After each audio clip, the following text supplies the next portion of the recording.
സദ്യ ഒരുക്കൽ സുന്നത്തുള്ള മജ്ലിസുകളിൽ ഒന്നാണത് ഖത്മുൽ ഖുർആന്റെ മജ്ലിസ്. ചെറിയൊരു കല്യാണ സദ്യ മാത്രമല്ല ഉള്ളത്. അള്ളാഹു ഇഷ്ടം പോലെ നമ്മളെ കയ്യിൽ തന്നപ്പോ നമുക്കാകെ വലീമത്ത് ഒന്നിൽ ചുരുങ്ങി അല്ലേ? കല്യാണത്തിന് മാത്രം. ഖത്മുൽ ഖുർആനും നല്ല സദ്യ കൊടുക്കണം, സുന്നത്തുണ്ടത്. അൽ വലാഇമു അശ്റുൻ, വലീമത്ത് കൊടുക്കേണ്ട സുന്നത്തായ കാര്യങ്ങൾ 10 എണ്ണമാണ്. അതിലൊന്നാണ് ഒരു ഖുർആൻ ഒരാൾ പഠിച്ച് ഹിഫ്ള് തീരുന്ന അന്ന് ഒരു സദ്യ സംഘടിപ്പിക്കൽ സുന്നത്തുണ്ട്. യാത്രക്കാരൻ പോകുമ്പോഴും ഒരു സദ്യ, വരുമ്പോഴുണ്ടല്ലോ വരുമ്പോഴും ഒരു സദ്യ സുന്നത്തുണ്ട്, പ്രത്യേകം സുന്നത്തുള്ളതാണ്. ഖിതാന്റെ സമയത്ത് ഒരു വലീമത്ത് ആരും അറിയില്ലല്ലേ? പിന്നെ എങ്ങനെ വിളിച്ചു പറയലാണ്?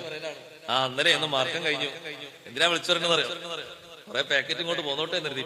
അതിന് മുമ്പ് ഈ പണി നടത്തുന്ന വീട്ടുകാരെ എല്ലാവർക്കും ഒരു സദ്യ ഉണ്ടാക്കി കൊടുക്കൽ സുന്നത്തുണ്ട്. എത്ര ആളെ മാർക്കം കഴിച്ചു വീട്ടിൽ ആർക്കെങ്കിലും സദ്യ കൊടുത്തിട്ടുണ്ടാ?